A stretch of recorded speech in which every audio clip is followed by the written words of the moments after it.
Hey, what's up? We're live.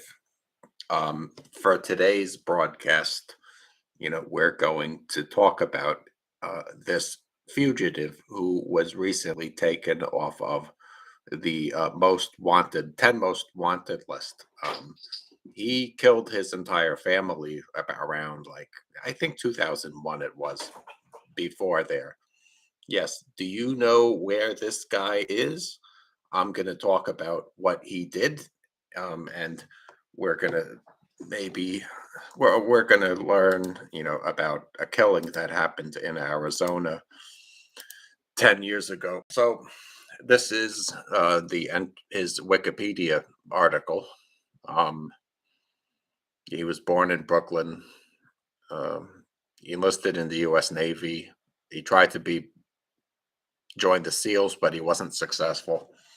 So, I mean, what you should know about him is he's like very athletic, and he's very dangerous. He's an avid outdoorsman, a hunter, a fisher. He worked as a firefighter. He in his heyday he was very capable.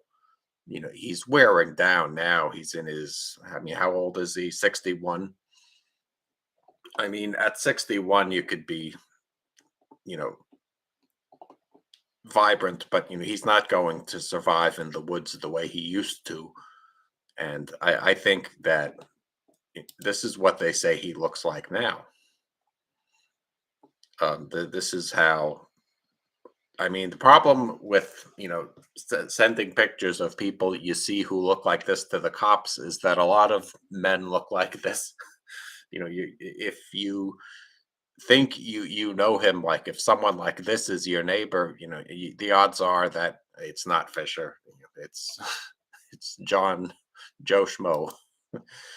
But cops really want to, for a long time he was on like the top 10 most wanted list, but I mean, I'm sure they have bigger problems than Fisher.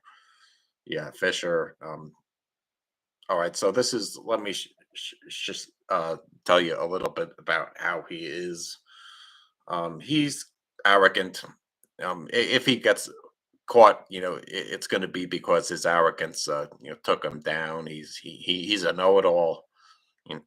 He chews tobacco, which is bad for him. That'll give him cancer.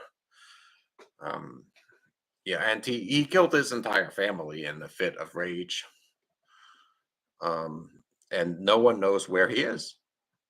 I mean, he killed his family pre 9/11, so he might have.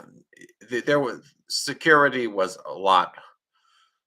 There, yeah. So let me. Yeah, he killed his family in 2001. All right.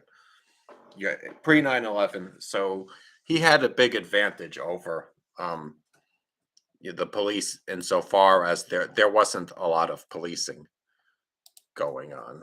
All right, let's look at Google image search and see what we find. See if you search for him on the internet, they're gonna. Yeah, see, this is the house he set on fire. While his family was in it. I mean, it was a brutal murder. He's not known to have committed any other crimes before this. I mean, I guess it's to his credit that you could say he killed his family in like a fit of rage. Yeah, that's his wife and kids. Um, this is him. We look, if you see him, don't approach him. I mean, he's a very dangerous person. But there's a good amount of money you could collect if you're able to lead the cops to this man. He is a very dangerous person. So I just wanted to do this telecast to talk about him. I'm trying to build this YouTube audience into like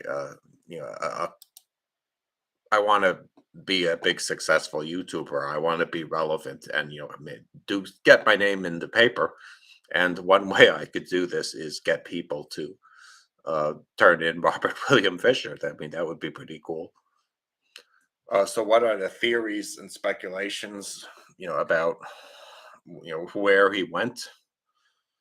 Um, yeah, he could have escaped with an accomplice. He has survival skills. He could do fine in the wilderness. He could live in a big city and blend in, or he could be in a small town and blend in there. America's a big country. He could be in, yeah, any small town in, let's say, Missouri. Yeah, I mean, he could be in a small town with like 1,000 people. He could have. He's definitely assumed an identity. They think if he survived, so he could be living like in Missouri. Well, I shouldn't say Missouri. He has ties to Florida. Um, yeah, he has ties to Florida. He might have escaped to Latin America. That's a theory. He could be living on an Indian reservation. There is an Apache reservation around where he escaped. The one theory is that he could have hopped over the fence and, you know,